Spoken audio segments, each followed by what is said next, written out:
एक समय की बात है, एक गुरु और शिष्य कहीं से गुजर रहे थे। चलते चलते एक गांव में पहुंचे। उन दोनों को बहुत प्यास लगी थी। सामने एक घर दिखा, घर के बाहर दोनों बैठ गए। गुरुजी ने कहा शिष्य से, जाओ दरवाज़ा खटखटाओ। शिष्य ने जाके दरवाज़ा खटखटाया और अंदर से एक गरीब आदमी बाहर आया और उसकी बीवी बच्चे भी आए।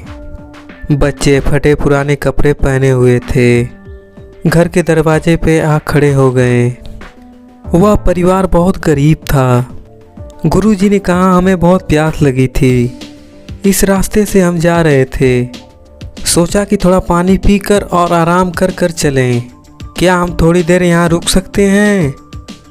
यह सुनने के बाद उस गरीब आदमी ने बोला क्यों नहीं। वह गरीब आदमी गुरुजी और उसके शिष्य को अपने एक रूम में ले जाता है और वहाँ पे बैठा देता है और दूसरे रूम में उस गरीब का परिवार रहता है। फिर वह गरीब आदमी गुरु और शिष्य के पास आता है और गुरुजी से कहता है क्या सेवा करें गुरुजी? गुरुजी कहते हैं फ़िलहाल प्यास लगी है, पानी पिला दो। वह गरीब आदमी पानी लेके आता है, फिर पानी पिलाता है। उस गरीब आदमी ने पानी पिलाया। उसकी गरीबी देखकर गुरुजी ने पूछा तू काम क्या करता है? तो उसने बोला मेरे पास बहुत सारी ज़मीन है। तो गुरुजी ने बोला तेरे पास इतनी सारी ज़मीन है तो फिर तू इस तरह क्यों रहता है? उस गरीब आदमी ने बोला मेरे पास जो ज़मीन है वह किसी काम की नहीं है। अगल बगल वाले और गांव वाले कहते हैं वह बंजर ज़मीन है, वहाँ फसल नहीं उगाई जा सकती, वहाँ फसल उगाना बहुत बड़ी बेवकूफ़ी होगी। गुरुजी ने पूछा तुम्हारा गुजारा किससे होता है? उसने बोला मेरे पास 2 भैंस हैं जिस पे मेरा पूरा घर चलता है। यह सुनने के बाद गुरुजी आराम करने लग जाते हैं। आराम करते करते थोड़ा अंधेरा होने लगता है। गुरुजी अपने शिष्य को जगाते हैं, कहते हैं चलो।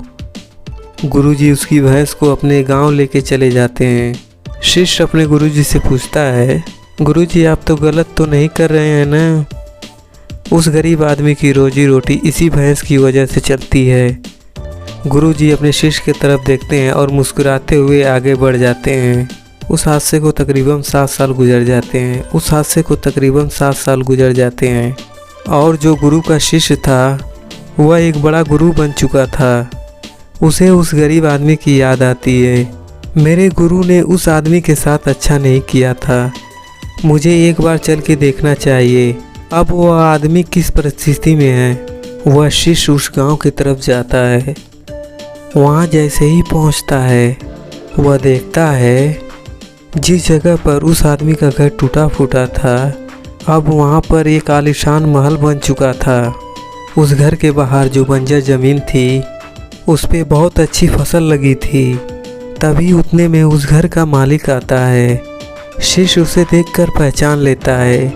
उस आदमी को बोलता है तुमने मुझे पहचाना? मैं अपने गुरुजी के साथ आया था, हमने आपके यहाँ कुछ समय गुजारा था। वह आदमी उसे पहचान लेता है और बोलता है उस रात आप कहाँ चले गए थे?